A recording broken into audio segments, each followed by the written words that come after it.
ഹരി ഓം. എല്ലാവർക്കും നാരായണീയം ക്ലാസ്സിലേക്ക് സ്വാഗതം. അറിയാം, അല്പം വൈകിയാണ് 31ാമത്തെ ദശകത്തിൻ്റെ വീഡിയോ എനിക്ക് അപ്ലോഡ് ചെയ്യാൻ സാധിച്ചത്. ഗുരുവായൂർ വരെ ഒന്ന് പോയിരുന്നു കുട്ടികളുടെ പരിപാടി ബുക്ക് ചെയ്യാനായിട്ട്. അപ്പോൾ ഭഗവാന്റെ കാരുണ്യം കൊണ്ട് ഏപ്രിൽ 11 രാവിലെ 6 മണിക്കുള്ള ആദ്യത്തെ സ്ലോട്ടാണ് കിട്ടിയത്. ആദ്യം തന്നെ നറുക്കിട്ട് നമ്മുടെ ക്ലാസ്സിന് കിട്ടി. അപ്പോൾ അതൊരു സന്തോഷം, ആ സന്തോഷം അറിയിക്കുന്നു. അപ്പോൾ അതിൻ്റെയൊക്കെ കുറച്ച് തിരക്കിലായി. പിന്നെ മോന് കുറച്ച് സുഖമില്ലായിരുന്നു, പനിയും കാര്യങ്ങളൊക്കെ ആയിട്ട് സ്കൂളിൽ ഒരു 3-4 ദിവസമായിട്ട് പോയിട്ടില്ല. അപ്പോൾ അവൻ വീട്ടിലുണ്ടാകുമ്പോഴും എനിക്ക് വീഡിയോ ഇടാൻ കുറച്ച് ഇപ്പോൾ സമ്മതിക്കുകയൊക്കെ ചെയ്യും. കുറച്ച് വലുതായപ്പോൾ വീഡിയോ എടുക്കാനൊക്കെ സമ്മതിക്കുന്നുണ്ട്. പക്ഷെ എന്നാലും നമുക്ക് വിചാരിച്ച പോലെ മനസ്സ് മുഴുവൻ ഇതിൽ കൊടുത്ത് ചെയ്യാൻ പറ്റില്ല. അപ്പോൾ അതുകൊണ്ട് തന്നെ കുറച്ച് വൈകിപ്പോയി. അതിനെല്ലാവരോടും ഞാൻ ക്ഷമ ചോദിക്കുകയാണ്. പിന്നെ നമ്മൾ കഴിഞ്ഞ വീഡിയോ ഇട്ടതിന് എല്ലാവരും അവരവരുടേതായിട്ടുള്ള അറിവുകളൊക്കെയും പങ്കുവച്ചിരുന്നു. അതെല്ലാം വായിക്കുമ്പോഴും നമുക്ക് അതിലും യുക്തി തോന്നുകയാണ്, അല്ലെ, അങ്ങനെയും ആവാം ഇങ്ങനെയും ആവാം എന്നുള്ളത് തോന്നുകയാണ്. അപ്പോൾ ഒരുപാട് സന്തോഷം നിങ്ങളുടെ അഭിപ്രായങ്ങളൊക്കെ പങ്കുവച്ചതിൽ. അതും ഈ ഒരു സമയത്ത് ഞാൻ പറയാൻ ആഗ്രഹിക്കുകയാണ്. അപ്പോൾ നമ്മൾ ഇനി ചൊല്ലാൻ പോകുന്നത് 31ാമത്തെ ദശകമാണ്. 31ാമത്തെ ദശകം എന്ന് പറയുന്നത് മഹാബലി ദർപ്പശമനം. മഹാബലിയുടെ അഹങ്കാരം ശമിക്കുന്നു എന്നുള്ളതാണ് മഹാബലി ദർപ്പശമനം. ഈ ദശകത്തിലാകെ 10 ശ്ലോകങ്ങളാണ് ഉള്ളത്. അതൊക്കെ തന്നെയും മന്ദാക്രാന്ത എന്ന വൃത്തത്തിലുമാണ് ഉള്ളത്. അപ്പോൾ ചൊല്ലിത്തുടങ്ങാം. ഓം നമോ ഭഗവതേ വാസുദേവായ. ഓം ശ്രീകൃഷ്ണ പരമാത്മനേ നമഃ.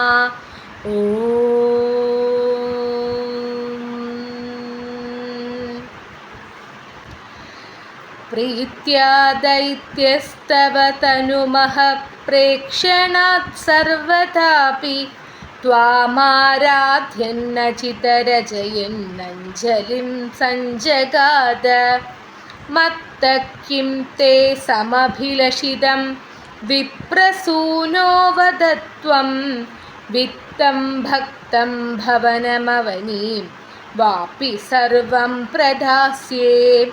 ഒന്നുകൂടി ചൊല്ലാം. പ്രീത്യാ ദൈത്യസ്തവ തനുമഃ പ്രേക്ഷണാത് സർവഥാപി ത്വാമാരാധ്യന്നചിതരജയന്നഞ്ജലിം സഞ്ജഗാത. മത്തഃ കിം തേ സമഭിലഷിതം വിപ്രസൂനോ വദത്വം വിത്തം ഭക്തം ഭവനമവനീം വാപി സർവം പ്രദാസ്യേ. അപ്പോൾ 31ാമത്തെ ദശകത്തിലെ ആദ്യ ശ്ലോകത്തിൽ പറയുന്നത് ആരാലും ജയിക്കപ്പെടാത്ത ഭഗവാനെ അങ്ങനെ അഭിസംബോധന ചെയ്തുകൊണ്ട്, അങ്ങനെ ഭഗവാനെ വിളിച്ചുകൊണ്ടാണ് ഭട്ടതിരിപ്പാട് 31ാമത്തെ ദശകത്തിലെ ആദ്യ ശ്ലോകം രചിക്കുന്നത്. ആരാലും ജയിക്കപ്പെടാത്ത ഭഗവാനെ, അതായത് എല്ലാത്തിനും മീതെയാണ് ഭഗവാൻ. അപ്പോൾ അതൊന്നുകൂടി പറഞ്ഞുകൊണ്ട് ഭട്ടതിരിപ്പാട് തുടങ്ങുകയാണ്. ആരാലും ജയിക്കപ്പെടാത്ത ഭഗവാനെ. മഹാബലിയുടെ മുമ്പിലേക്ക് വാമനൻ കയറി ചെല്ലുകയാണ്. അത് നമ്മൾ കഴിഞ്ഞ ദശകത്തിലെ അവസാനത്തെ ശ്ലോകത്തിലൊക്കെ പറഞ്ഞു, അല്ലേ?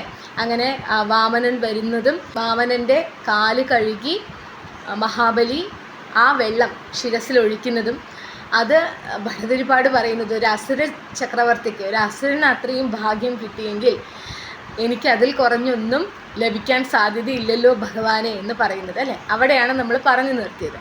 അപ്പോൾ ഈ ദശകത്തിലെ ആദ്യത്തെ ശ്ലോകത്തിൽ പറയുന്നത്, അങ്ങനെ മഹാബലിയുടെ മുമ്പിലേക്ക് വാമനൻ ചെന്നപ്പോൾ ആ ദിവ്യമായിട്ടുള്ള തേജസ് കണ്ടിട്ട്, ആ ശരീരകാന്തി കണ്ട് മഹാബലി അതീവ സന്തുഷ്ടനായിരുന്നു. അതായത് അത്രയും തേജസ്സോട് കൂടിയിട്ടാണ് ആ ബ്രാഹ്മണകുമാരൻ്റെ രൂപത്തിൽ ഭഗവാൻ മഹാബലിയുടെ മുമ്പിലേക്ക് ചെല്ലുന്നത്. അപ്പോൾ ആ ശരീരകാന്തിയും തേജസ്സും കണ്ട് അതീവ സന്തുഷ്ടനായി മഹാബലി. എന്നിട്ട് മഹാബലി വാമനനോടായിട്ട് പറയുകയാണ്, അദ്ദേഹം ഏത് വിധത്തിൽ വേണമെങ്കിലും ആ രൂപത്തെ, ആ വാമനനെ പൂജിക്കാൻ തയ്യാറായി കൂപ്പുകൈയോടുകൂടി നിൽക്കുകയാണ്. അങ്ങനെ കൂപ്പുകൈയോടുകൂടി നിന്ന മഹാബലി വാമനനോട് പറയുകയാണ്, അല്ലയോ ബ്രാഹ്മണകുമാര, അങ്ങേക്ക് എന്താണ് വേണ്ടത് എന്ന് പറഞ്ഞാലും, അങ്ങേക്ക് എന്താണ് വേണ്ടതെന്ന് വ്യക്തമായി പറയുക. ആഹാരമോ ഗൃഹമോ ഭൂമിയോ എന്ത് വേണമെങ്കിലും ഞാൻ അങ്ങേക്ക് നൽകാം എന്ന് വാമനനോട് പറയുകയാണ് മഹാബലി. അങ്ങനെ മഹാബലി ആ ബ്രാഹ്മണകുമാരനായിട്ടുള്ള വാമനനോട് പറയുകയാണ്, വാമനനായി വന്ന ഭഗവാനോട് തന്നെ പറയുകയാണ്, അങ്ങേക്ക് എന്താണ് ഞാൻ നൽകേണ്ടത് എന്ന് വ്യക്തമായി പറയുക. ആഹാരമോ ഗൃഹമോ ഭൂമിയോ അങ്ങനെ എന്ത് വേണമെങ്കിലും ഞാൻ അങ്ങേക്ക് നൽകാമെന്ന്. ഒന്ന് ആലോചിച്ച് നോക്കൂ, ഈ ലോകത്തിൻ്റെ തന്നെ ജഗന്നാഥനാണ് ഭഗവാൻ. ആ ഭഗവാനോട് തന്നെ മഹാബലി പറയുകയാണ്, അങ്ങേക്ക് എന്ത് വേണമെങ്കിലും ആഹാരമോ ഗൃഹമോ ഭൂമിയോ എന്ത് വേണമെങ്കിലും ഞാൻ നൽകാമെന്ന്. ഒന്ന് ആലോചിച്ച് നോക്കൂ അല്ലേ, ജഗന്നാഥനാണ് ഭഗവാൻ. ആ ഭഗവാനോടാണ് പറയുന്നത് മഹാബലി എന്ത് വേണമെങ്കിലും നൽകാമെന്നുള്ളത്. അപ്പം അത്രയേ ഉള്ളൂ ഒന്നാമത്തെ ശ്ലോകത്തിൽ മനസ്സിലാക്കാൻ. ആരാലും ജയിക്കപ്പെടാത്ത ഭഗവാനെ എന്ന് അഭിസംബോധന ചെയ്തുകൊണ്ടാണ് ഭട്ടതിരിപ്പാട് ഒന്നാമത്തെ ശ്ലോകം ആരംഭിക്കുന്നത്. അങ്ങനെ മഹാബലി തേജസ്സുറ്റ ആ ശരീരകാന്തി കണ്ട് അതീവ സന്തുഷ്ടനായി ഏത് തരത്തിൽ വേണമെങ്കിലും ഭഗവാനെ പൂജിക്കാൻ തയ്യാറായി കൂപ്പ് കൈയോടുകൂടി ഭഗവാന്റെ മുന്നിൽ നിന്നുകൊണ്ട് ഇങ്ങനെ പറഞ്ഞു, അങ്ങേക്ക് എന്താണ് വേണ്ടത്, അല്ലയോ ബ്രാഹ്മണകുമാര, അങ്ങേക്ക് എന്താണ് വേണ്ടത് എന്ന് പറഞ്ഞാലും, അത് വ്യക്തമായി പറഞ്ഞാലും, ആഹാരമോ ഗൃഹമോ ഭൂമിയോ അങ്ങനെ എന്ത് വേണമെങ്കിലും ഞാൻ നൽകാം എന്ന് പറയുകയാണ്. ഇനി നമുക്ക് രണ്ടാമത്തെ ശ്ലോകം ചൊല്ലാം. താമക്ഷീണാം ബലിഗിരമുപാകർണ്യകാരുണ്യപൂർണോപ്യസ്യോത്സേകം ശമയിതുമനാ ദൈത്യവംശം പ്രശംസൻ ഭൂമിം പാദത്രയപരിമിതാം പ്രാർത്ഥയാമാസി തത്വം സർവം ദേഹീതി നിഗദിതേ കസ്യ ഹാസ്യം ന വാ സ്യാത്. ഒന്നുകൂടി ചൊല്ലാം. താമക്ഷീണാം ബലിഗിരമുപാകർണ്യകാരുണ്യപൂർണോപ്യസ്യോത്സേകം ശമയിതുമനാ ദൈത്യവംശം പ്രശംസൻ ഭൂമിം പാദത്രയപരിമിതാം പ്രാർത്ഥയാമാസി തത്വം സർവം ദേഹീതി നിഗദിതേ കസ്യ ഹാസ്യം ന വാ സ്യാത്. അങ്ങനെ മഹാബലിയുടെ വാക്കുകൾ കേട്ട്, ധീരമായിട്ടുള്ള ആ വാക്കുകൾ കേട്ട് ഭഗവാൻ മഹാബലിയുടെ അഹങ്കാരം ശമിപ്പിക്കുവാനായിട്ട് വെറും 3 അടി മണ്ണ് മാത്രമാണ് ദാനമായി ചോദിച്ചത്. അത് നമുക്കൊക്കെ അറിയാവുന്ന കഥയാണ് അല്ലേ. അപ്പോൾ അതിൽ കൂടുതൽ ചോദിച്ചു കഴിഞ്ഞാൽ അത് ഔചിത്യമാവുകയുമില്ല. അതായത് മഹാബലി ഭഗവാനോട് പറയുന്നത് എന്ത് വേണമെങ്കിലും നൽകാം, അതായത് 3 ലോകങ്ങളും തൻ്റെ അധീനതയിലാണ് എന്നുള്ളൊരു അഹങ്കാരം മഹാബലിക്കുണ്ടായിരുന്നു. ദാനശീലനാണ്, ബ്രാഹ്മണന്മാരെ ബഹുമാനിക്കാൻ അറിയാവുന്ന ആളുമാണ്. അപ്പോൾ അതിൻ്റെ ഒപ്പം ഈ അഹങ്കാരം കൂടി, ഈ ഒരു അഹന്ത കൂടി ഇല്ലാതായി കഴിഞ്ഞാൽ ശരിക്കും മഹാബലി പുണ്യവാനായിട്ട് മാറും. തൻ്റെ ഭക്തൻ്റെ അഹങ്കാരം മാറ്റി പൂർണ്ണമായിട്ടും മുക്തിയിലേക്ക് നയിക്കുക എന്നുള്ളതാണല്ലോ ഭഗവാന്റെ ഏറ്റവും വലിയ ലീലാവിലാസങ്ങളിലൊന്ന്. അപ്പോൾ അങ്ങനെ തന്നെ മഹാബലിയുടെ അഹങ്കാരം ശമിപ്പിക്കുവാൻ വേണ്ടിയിട്ട് 3 അടി മണ്ണ് മതി എന്നാണ് ഭഗവാൻ മഹാബലിയോട് പറയുന്നത്. അപ്പോൾ കാരുണ്യവാരിധിയായിട്ടുള്ള ഭഗവാൻ മഹാബലിയുടെ അഹങ്കാരം ശമിപ്പിക്കാൻ വേണ്ടി 3 അടി മണ്ണ് എന്നാണ് പറയുന്നത്. അപ്പോൾ മഹാബലിയെ സംബന്ധിച്ചിടത്തോളം ഇത് കേൾക്കുമ്പോൾ 3 അടി മണ്ണോ, അപ്പോൾ ഒരു ബ്രഹ്മചാരിക്ക് ചമതയിടാൻ 3 അടി മണ്ണിൻ്റെ ആവശ്യമേ ഉള്ളൂ, അതിൽ കൂടുതൽ ആവശ്യമില്ല. അപ്പോൾ അതിൽ കൂടുതൽ ചോദിച്ചു കഴിഞ്ഞാൽ അതിലൊരു ഔചിത്യവും ഇല്ലാതായി തീരും. ഭഗവാൻ ആ 3 അടി മണ്ണ് ചോദിക്കുന്ന സമയത്ത് അസുരവംശത്തെ പ്രശംസിക്കാനും മറന്നില്ല എന്നുകൂടി ഓർക്കണം. അസുരവംശത്തെ നന്നായി പ്രശംസിച്ചുകൊണ്ടാണ് പറയുന്നത്, എനിക്ക് 3 അടി മണ്ണ് തന്നാലും എന്ന് യാചിക്കുകയാണ്. ഇനി നമുക്ക് 3ാമത്തെ ശ്ലോകം ചൊല്ലാം. വിശ്വേശം മാം ത്രിപദമിഹ കിം യാചസേ ബാലിശസ്ത്വം സർവാം ഭൂമിം വൃണു കിമമുനേത്യാലപത്വാം സദൃപ്യൻ യസ്മാദർപ്പാത് ത്രിപദ പരിപൂർത്യക്ഷമക്ഷേപവാദാൻ ബന്ധം ചാസാവഗമദതർഹോപി ഗാഢോപശാന്ത്യൈ. ഒന്നുകൂടി ചൊല്ലാം. വിശ്വേശം മാം ത്രിപദമിഹ കിം യാചസേ ബാലിശസ്ത്വം സർവാം ഭൂമിം വൃണു കിമമുനേത്യാലപത്വാം സദൃപ്യൻ യസ്മാദർപ്പാത് ത്രിപദപരിപൂർത്യ ക്ഷമക്ഷേപവാദാൻ ബന്ധം ചാസാവഗമതതർഹോപി ഗാഢോപശാന്ത്यै. ഭഗവാൻ 3 അടി മണ്ണ് ചോദിച്ചപ്പോൾ മഹാബലി തിരിച്ചു പറയുകയാണ്, അങ്ങൊരു കൊച്ചുകുട്ടിയാണ്, ബുദ്ധിയില്ലാത്തൊരു കൊച്ചുകുട്ടിയാണ്. വെറും 3 അടി മണ്ണ് മാത്രമാണോ എന്നോട് ചോദിക്കുന്നത്? ഈ 3 ലോകത്തിനും അധിപനായിരിക്കുന്ന എന്നോട് വെറും 3 അടി മണ്ണ് മാത്രമാണോ ചോദിക്കുന്നത്? അതുകൊണ്ട് എന്ത് പ്രയോജനമാണ് താങ്കൾക്കുണ്ടാവുക എന്ന് മഹാബലി തിരിച്ചു ചോദിക്കുകയാണ്. അപ്പോൾ അവിടുത്തെ അഹങ്കാരം ഒന്ന് ആലോചിച്ച് നോക്കൂ. ഈ ജഗന്നാഥനാണ് ആ മുമ്പിൽ നിൽക്കുന്നത്. അത് മഹാബലി തിരിച്ചറിഞ്ഞില്ല എങ്കിലും 3 ലോകങ്ങൾക്കും അധിപനായിട്ടുള്ള എന്നോട് വെറും 3 അടി മണ്ണാണോ ചോദിച്ചത് എന്ന് ചോദിക്കുമ്പോൾ ആ നിസ്സാരമായിട്ട് ആ 3 അടി മണ്ണ് അത്രയും നിസ്സാരം, അതും കാലുകൊണ്ട് അളന്നെടുക്കാവുന്ന 3 അടി മണ്ണ് എന്നാണ് വാമനൻ പറയുന്നത്. അപ്പോൾ ആ 3 അടി മണ്ണ് വളരെ നിസ്സാരമാണ് എന്നുള്ള രീതിയിലാണ് മഹാബലി ആരോട് സംസാരിക്കുന്നത്? ഭഗവാനോട് സംസാരിക്കുന്നത്. അത് തീർത്തും നിസ്സാരമാണ്, നീ ബുദ്ധിയില്ലാത്ത കൊച്ചുകുട്ടിയാണ്, അപ്പോൾ ആലോചിച്ച് തീരുമാനമെടുക്കൂ. ഈ 3 അടി മണ്ണാണോ ചോദിക്കുന്നത്? അതും ഇത്രയും നിസ്സാരമായിട്ടുള്ള 3 അടി മണ്ണ് ഈ 3 ലോകത്തിനും അധിപനായിട്ടുള്ള എന്നോടാണോ ചോദിക്കുന്നത് എന്നാണ് പറയുന്നത്. അപ്പോൾ അവിടെ മഹാബലിയുടെ അഹങ്കാരമാണ് എടുത്തു കാണുന്നത്. ദാനശീലനാണ്, നല്ല മനസ്സിനുടമയാണ്, ഒക്കെ ആണെങ്കിൽ കൂടിയും ഒരഹങ്കാരം മഹാബലിക്കുണ്ടായിരുന്നു. അപ്പോൾ ആ അഹങ്കാരം കൂടി തീർത്തും നശിപ്പിച്ചാൽ മാത്രമേ, ഇല്ലാതാക്കി തീർത്താൽ മാത്രമേ പൂർണ്ണമായിട്ടുള്ള ഭഗവാന്റെ അടുക്കലേക്ക് എത്തുവാൻ ഒരു ഭക്തന് സാധിക്കുകയുള്ളൂ എന്നാണ് പറയുന്നത്. നിഷ്കാമ ഭക്തിയാണ് ഒരു ഭക്തന് ആദ്യം വേണ്ടത്. പിന്നീട് വേണ്ടത് സമർപ്പണ മനോഭാവം. ഇത് രണ്ടും വേണം. പിന്നീട് ഇല്ലാതെ ആവേണ്ടത് അഹങ്കാരമാണ്. അഹങ്കാരം നമ്മുടെ മനസ്സിൽ ഇല്ലാതെ ഇരുന്നാലാണ് പൂർണ്ണമായിട്ടുള്ളൊരു മോക്ഷത്തിലേക്ക് ഒരു യഥാർത്ഥ ഭക്തന് എത്തിച്ചേരാൻ സാധിക്കും. അപ്പോൾ അതിലേക്ക് മഹാബലിയെ നയിക്കുക കൂടിയാണ് ഭഗവാൻ ശരിക്കും ഇവിടെ ചെയ്യുന്നത്. അപ്പോൾ ഇതിൽ വേറൊരു കാര്യം കൂടിയുണ്ട്. താൻ എന്തോ ത്യാഗം ചെയ്യുന്നു എന്നുള്ളൊരു തോന്നലാണ് മഹാബലിക്ക്, അല്ലേ? ആ ത്യാഗം, അങ്ങനെ ഞാൻ എന്തോ ത്യാഗം ചെയ്യുകയാണ് എന്നുള്ള ബോധത്തിലൂടെ ഒരു ബന്ധനം കൂടി ഇവിടെ ഉണ്ടാവുന്നു. ആ ബന്ധങ്ങളിൽ നിന്നൊക്കെ പൂർണ്ണമായിട്ടും വിട്ടുമാറിയാലേ ഒരാൾക്ക് മോക്ഷം ലഭിക്കുകയുള്ളൂ.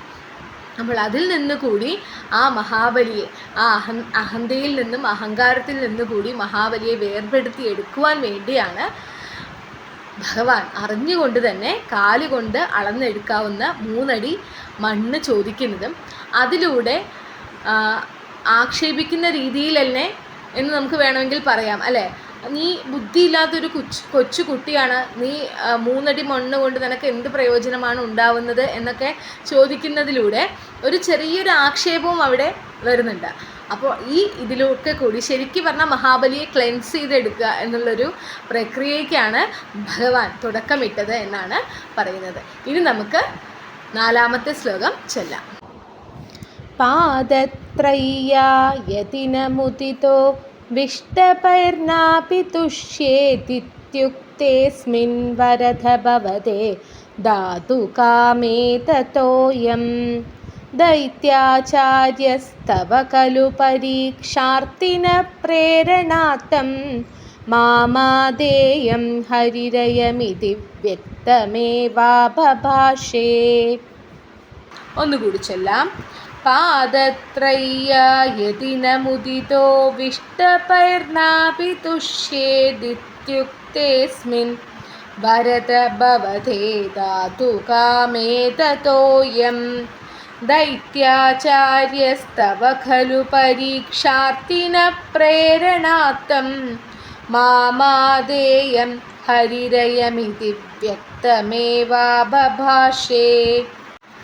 അങ്ങനെ മഹാബലിയെ 3 അടി മണ്ണാണോ ചോദിക്കുന്നത് എന്ന് പറഞ്ഞപ്പോൾ 4ാമത്തെ ശ്ലോകത്തിൽ പറയുന്നത് 3 അടി മണ്ണ് കൊണ്ട് തൃപ്തിപ്പെടാത്തവൻ 3 ലോകങ്ങൾ ലഭിച്ചാലും തൃപ്തനാവുകയില്ല എന്ന് അഭീഷ്ടദാതാവായിട്ടുള്ള ഭഗവാൻ മഹാബലിയോട് പറയുകയാണ്. അഭീഷ്ടദാതാവാണ് ഭഗവാൻ എന്നിവിടെ ഭട്ടതിരിപ്പാട് പറയുന്നുണ്ട് അല്ലേ. എല്ലാവരുടെയും അഭീഷ്ടങ്ങൾ നൽകുന്ന ആളാണ് ഭഗവാൻ.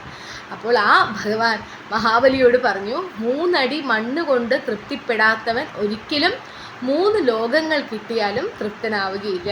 അതായത് അതിനർത്ഥം എനിക്ക് 3 അടി മണ്ണ് മതി, അത് ദയവായി ദാനമായി തന്നാലും എന്ന് മഹാബലിയോട് പറയുകയാണ്. അപ്പോൾ മഹാബലി ആ ബ്രാഹ്മണകുമാരൻ്റെ ആഗ്രഹം നടക്കട്ടെ എന്ന് കരുതി ദാനജലം നൽകാനായി ഒരുങ്ങിയപ്പോൾ ഇവിടെ ഭട്ടതിരിപ്പാട് പറയുന്നത് പരീക്ഷിക്കാൻ ആഗ്രഹിക്കുന്ന ഭഗവാന്റെ പ്രേരണ കൊണ്ട് എന്ന്. അതായത് സ്വന്തം ഭക്തരെ പരീക്ഷിക്കുവാൻ ഇത്രയധികം ആഗ്രഹമുള്ള ഒരു ഭഗവാൻ വേറെ ഉണ്ടാവില്ല അല്ലേ. ഭക്തന്മാരെ ഏറ്റവും അധികം പരീക്ഷിക്കുന്ന ആളാണ് ഗുരുവായൂരപ്പൻ. അപ്പോൾ ആ പരീക്ഷിക്കാനുള്ള ആഗ്രഹമുണ്ട്. ആ ആഗ്രഹത്തിൻ്റെ പ്രേരണ കൊണ്ടെന്ന പോലെ ശുക്രാചാര്യർക്ക് തോന്നുകയാണ്. അപ്പോൾ ശുക്രാചാര്യർക്ക് അങ്ങനെ ഒരു പ്രേരണ, ഭഗവാന്റെ പ്രേരണ കൊണ്ടാണ് ശുക്രാചാര്യർക്ക് അങ്ങനെ പറയാനായിട്ട് തോന്നിയത്. ശുക്രാചാര്യർ വേഗം പറഞ്ഞു, കൊടുക്കരുത്, ഈ വന്നിരിക്കുന്നത് ഹരിയാണ് എന്ന് വ്യക്തമായി തന്നെ മഹാബലിയോട് പറയുകയാണ്. അതായത് ഭഗവാന് ആ 3 അടി മണ്ണ് നൽകുവാൻ മഹാബലി തയ്യാറായി.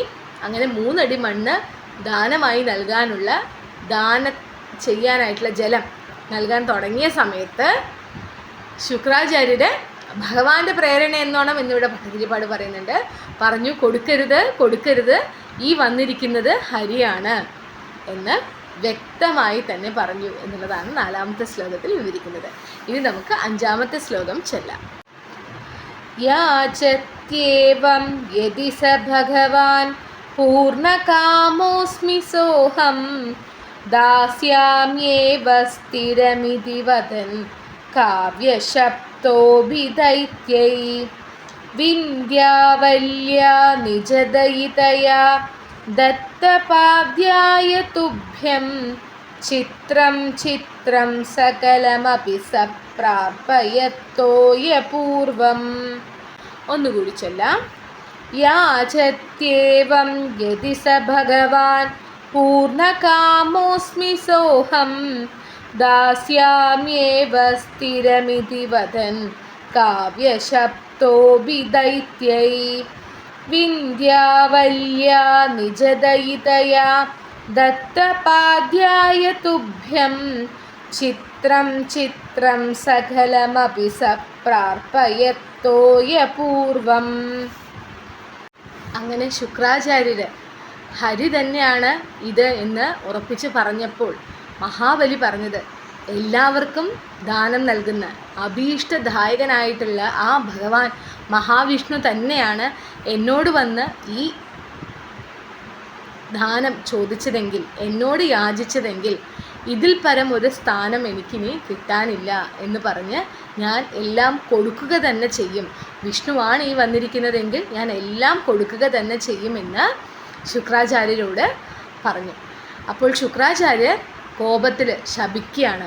ശുക്രാചാര്യർ ശപിക്കുന്നത്, എൻ്റെ വാക്ക് കേൾക്കാത്ത നീ സർവൈശ്വര്യ ഭ്രഷ്ടനായി തീരും എന്ന് പറഞ്ഞുകൊണ്ടാണ് ശപിക്കുന്നത്. ഈ ശാപവാക്കുകൾ കേട്ടിട്ടും, അതായത് സ്വന്തം ഗുരുവാണ് ശുക്രാചാര്യരുടെ ശാപവാക്കുകൾ കേട്ടിട്ടും ഈ ദാനം നൽകുന്നതിൽ നിന്നും പിന്മാറാൻ മഹാബലി തയ്യാറായില്ല. തൻ്റെ ഭാര്യ വിന്ധ്യാവലി പാദ്യം ചെയ്യുവാനുള്ള, കാല് കഴുകിക്കുവാനുള്ള ജലം കൊണ്ടുവന്നു. അങ്ങനെ ദാനം ചെയ്യുവാനായി ഒരുങ്ങി മഹാബലി തനിക്കുള്ളതെല്ലാം ഭഗവാന് സമർപ്പിക്കാൻ തയ്യാറായി നിന്നു എന്നുള്ളതാണ് 5ാമത്തെ ശ്ലോകത്തിൽ വിശദീകരിക്കുന്നത്. അപ്പോൾ അത്രയേ ഉള്ളൂ 5ാമത്തെ ശ്ലോകത്തിൽ മനസ്സിലാക്കാൻ. ഇത് ഹരി തന്നെയാണ് എന്ന് ശുക്രാചാര്യർ മഹാബലിയോട് പറഞ്ഞപ്പോൾ എല്ലാവർക്കും ദാനം നൽകുന്ന മഹാവിഷ്ണു തന്നെ എന്നോട് വന്ന് ദാനം ചോദിച്ചുവെങ്കിൽ അതിൽ പരം എനിക്കൊരു സ്ഥാനം ഇനി കിട്ടാനില്ല എന്ന് പറഞ്ഞു. തൻ്റെ വാക്ക് കേൾക്കാത്ത മഹാബലിയെ ശുക്രാചാര്യർ സർവൈശ്വര്യ ഭ്രഷ്ടനായി തീരും എന്ന് പറഞ്ഞ് ശപിക്കുകയാണ്. ആ ശാപം ഏറ്റുവാങ്ങിയിട്ട് പോലും ആ ദാനം ചെയ്യുവാനുള്ള ആ തീരുമാനത്തിൽ നിന്നും മഹാബലി പിന്മാറിയില്ല. തൻ്റെ ഭാര്യയായിട്ടുള്ള വിന്ധ്യാവലി കൊണ്ടുവന്ന് നൽകിയ പാദ്യം ഭഗവാന് കാല് കഴുകിച്ച് ദാനം ചെയ്യുവാനായി എല്ലാം ആ ഭഗവാനിൽ അർപ്പിക്കുകയാണ് മഹാബലി ചെയ്യുന്നത്. അപ്പോൾ ഇവിടെ നിഷ്കാമ ഭക്തിയുമുണ്ട്. എല്ലാം അർപ്പിക്കുന്ന മനോഭാവവും ഉണ്ട് മഹാബലിക്ക്. ആ അഹങ്കാരം കൂടി ഭഗവാൻ എടുത്തു കളഞ്ഞാൽ പൂർണ്ണമായിട്ടും ഭഗവാനിലേക്ക് ലയിക്കുവാനുള്ള ഒരു ഉത്തമ ഭക്തനായി മഹാബലി മാറുമെന്നുള്ളത് ഭഗവാനും ഉറപ്പായിരുന്നു എന്ന് വേണം നമുക്ക് കരുതാൻ. അപ്പോൾ നമുക്കിനി 6ാമത്തെ ശ്ലോകം മുതൽ അടുത്ത വീഡിയോയിൽ നോക്കാം. ഇന്ന് ചൊല്ലിയ 5 ശ്ലോകങ്ങളും ഒന്നുകൂടി ചൊല്ലാം. പ്രീത്യാ ദൈത്യസ്തവ തനുമഃ പ്രേക്ഷണാത് സർവദാപി ത്വാമാരാധ്യന്നചിതരചയന്നഞ്ജലിം സഞ്ജഗാത മത്തഃ കിം തേ സമഭിലഷിതം വിപ്രസൂനോ വദത്വം വിത്തം ഭക്തം ഭവനമവനീം വാപി സർവം പ്രദാസ്യേ താമക്ഷീണാം ബലികിരമുപാകർണ്യകാരുണ്യപൂർണോപ്യസ്യോത്സേകം ശമയിതുമനാ ദൈത്യവംശം പ്രശംസൻ ഭൂമിം പാദത്രയപരിമിതാം പ്രാർത്ഥയാമാസി തത്വം സർവം ദേഹീതി തു നിഗതിതേ കസ്യ ഹാസ്യം ന വാ സ്യാത് വിശ്വേശം മാം ത്രിപദമിഹ കിം യാചസേ ബാലിശസ്ത്വം സർവാം ഭൂമിം വൃണു കിമമുനേത്യാലപത്വാം സദൃപ്യൻ യസ്മാദർപ്പാത് ത്രിപദ പരിപൂർത്യക്ഷമക്ഷേപവാദാൻ ബന്ധം ചാസാവകമത തതർഹോപി ഗാഢോപശാന്ത്यै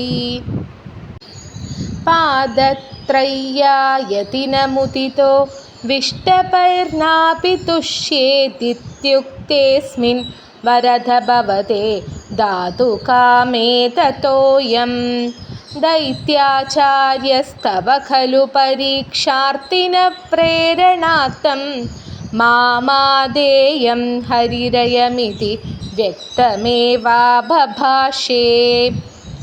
യാചത്യേവം യദി സ ഭഗവാൻ പൂർണ്ണകാമോസ്മി സോഹം ദാസ്യാമ്യേവ സ്ഥിരമിതി വദൻ കാവ്യശബ്ദോപി ദൈത്യൈ വിന്ധ്യാവല്യാ നിജദയിതയാ ദത്തപാധ്യായ തുഭ്യം ചിത്രം ചിത്രം സകലമപി സ പ്രാർപ്പയത്തോയപൂർവം. സർവത്ര ഗോവിന്ദനാമ സങ്കീർത്തനം ഗോവിന്ദ ഗോവിന്ദ. അപ്പോൾ എല്ലാവരും തുടർന്നും ഇതുപോലെ തന്നെ വീഡിയോസൊക്കെ കാണണം. ഈ വീഡിയോസൊക്കെ ഉപകാരപ്രദമാവും എന്ന് തോന്നുന്നവരിലേക്ക് ഷെയർ ചെയ്തെത്തിക്കുക. തീർച്ചയായിട്ടും നിങ്ങളുടെ വിലയേറിയ അഭിപ്രായങ്ങൾ കമൻറ്റുകളിൽ അറിയിക്കുക. മാറ്റങ്ങൾ എന്തെങ്കിലും വരുത്തേണ്ടതുണ്ടെങ്കിൽ അതും മറക്കാതെ എന്നെ അറിയിക്കുക. എന്നെക്കൊണ്ട് പറ്റുന്ന മാറ്റങ്ങളൊക്കെ ഞാൻ വരുത്തുന്നതായിരിക്കും. അപ്പോൾ വീണ്ടും അടുത്ത വീഡിയോയുമായിട്ട് 31ാമത്തെ ദശകത്തിലെ ബാക്കിയുള്ള 5 ശ്ലോകങ്ങളുമായിട്ട് വരാം. അതുവരെ ഹരി ഓം.